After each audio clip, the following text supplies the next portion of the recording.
Chapitre 21. Jeunesse de saint Joseph. Il est désigné d'en haut pour être l'époux de Marie. Joseph, fils de Jacob, était le troisième de 6 frères. Ses parents demeuraient près de Bethléem, dans une grande maison qui avait appartenu à Isaïe ou Jessé, père de David. Joseph, d'un caractère tout différent de celui de ses frères, était simple, doux, pieux et sans ambition. Il avait une intelligence vive, comprenait et retenait tout avec une grande facilité.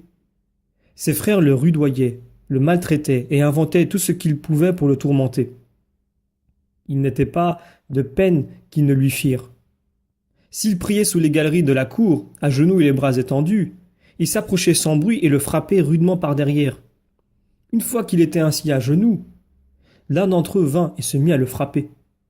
Joseph demeura immobile sans paraître avoir rien senti. L'autre alors redoubla si violemment que le pauvre Joseph tomba en avant, la face contre les dalles. Je connus par là qu'il avait été ravi en extase.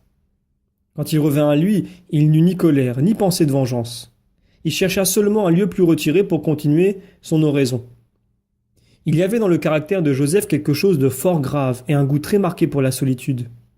Mais ses parents n'approuvaient aucunement sa manière de penser et de faire. Il était, à leur gré, trop simple et trop humble. Ils auraient voulu qu'il employât ses talents à se faire dans le siècle une position brillante. Mais rien n'agréait moins à Joseph qu'une pareille pensée. Il n'aimait que la prière et le travail des mains.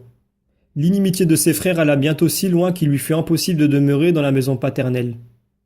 Il avait dans le voisinage un ami dont les terres n'étaient séparées de celles de son père que par un ruisseau. Il reçut de lui tout ce qu'il fallait pour se déguiser, choisit une nuit pour s'enfuir et alla gagner ailleurs, dans l'état de charpentier, le peu qui lui était nécessaire pour vivre. Il pouvait avoir alors de 18 à 20 ans. Il travailla d'abord chez un charpentier de Libona, et ce fut même là qu'il fit, à vrai dire, l'apprentissage de ce métier. Il fut, chez cet homme, tellement bon, pieux et simple, que bientôt il gagna tous les cœurs. Il rendait avec humilité toutes sortes de services à son maître. Il ramassait des copeaux, rassemblait de grosses pièces de bois et le lui apportait sur ses épaules. Ses parents crurent d'abord qu'il avait été enlevé par des bandits, mais au bout de quelque temps, son asile fut découvert et il eut encore à subir les plus sanglants reproches de la part de ses frères. Il ne pouvait lui pardonner surtout la basse condition à laquelle il s'était réduit. Il y resta par humilité. Cependant, Joseph demandait à Dieu, de toute l'ardeur de son âme, de hâter l'avènement du Messie. Un jour que, pour pouvoir prier dans une plus grande solitude, il disposait une sorte de petit oratoire, un ange lui apparut et lui dit de cesser son travail.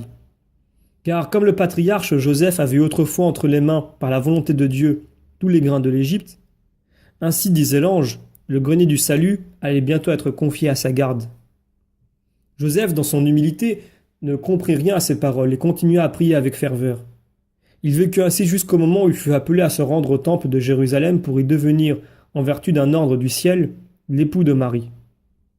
Mandé par le grand maître, Joseph se rendit aussitôt à Jérusalem et vint se présenter au temple. Il dut à son tour tenir sa branche à la main pendant la prière et le sacrifice. Et il ne l'eut pas plutôt déposée sur l'autel devant le Saint des Saints qu'elle poussa une fleur blanche semblable à un lys. En même temps, le Saint-Esprit descendait sur lui, sous une forme lumineuse. Joseph était donc l'homme destiné par Dieu à devenir l'époux de la Sainte Vierge. Il lui fut présenté par les prêtres en présence d'Anne, sa mère. Marie se soumit avec humilité. Elle accepta celui qu'on lui donnait, sachant bien que tout était possible au Dieu qui avait reçu son vœu de n'être qu'à lui seul.